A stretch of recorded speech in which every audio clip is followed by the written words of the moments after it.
All right, good evening, everyone. We're going to continue Mechiras Hashem in Siman Kuf Yud Daled, chapter 114. The halachos concerning Mechiras Chametz, sale of Chametz, and Halacha Daled. Emini yochal haskilo kol hacheder. So again, as we mentioned before, when you sell a non-Jew the Chametz, so the idea is also to rent to him the space in which the Chametz is situated. So let's say a person can't sell the entire room, right? Ideally, you put the Chametz in a room and you sell the room to the Gentile. Let's say I can't do that. I have to use the room. So what should I do?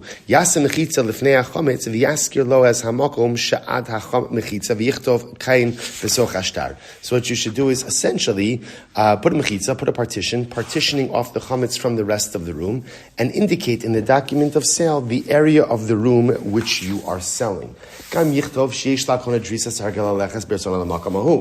gam shemirtza ha'akum hazeh hakona limkar sachametz la'akum achar besocha pesach ol yisrael b'yisru chag pesach yesh kulam drisas hargal lechashama. Furthermore, you also have to indicate that the non-Jew also has the right of way. In other words, that he's allowed to go into that area, go in that area, out of the area, and also, should the non-Jew choose to sell the chametz to another non-Jew, or choose to sell the chametz to a Jew after Pesach, along with the sale of the chametz also comes the usage and the right of way for the area in which the chametz is situated. Same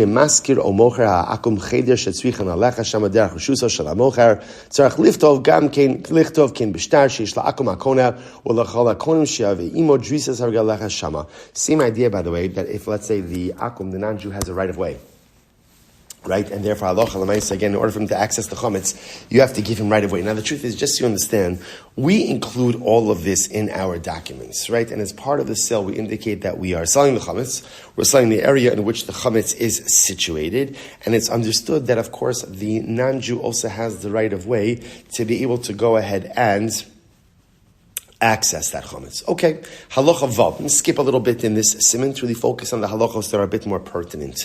Asr lasos t'nai ma'akum shela'achar ha'pesach mechuyev ha'akum lemachrolo. This is very important. Or she'yisrael mechuyev lachshav leknos emeno.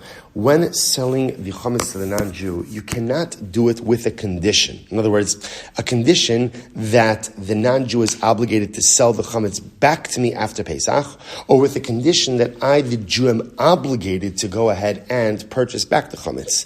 Aval yocholav. So again, remember, the problem with that is that really pokes a hole in the sale. That could really invalidate the sale. In other words, if it's built into the actual mechanics of the sale that the non-Jew has to sell back to me, or that I have to buy it back from him, according to many opinions, that invalidates the sale. Now, interestingly enough, however, what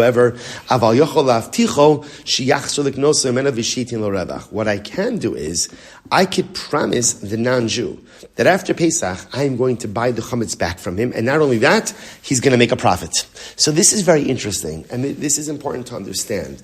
The sale of Mechiras Chametz is absolutely unequivocally valid, even though it is known, everyone knows, that after Pesach, I'm going to call up the Gentile and ask him to sell me back the Chametz. That's fine.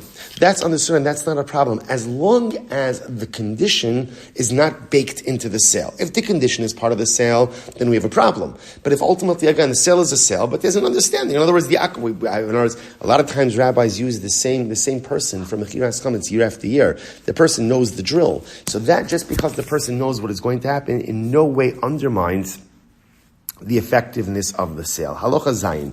Asur limkar sachametz l'mor lo memeres, v'lo ben mumeres, afa pi she'el dasa me'akum achar shemira.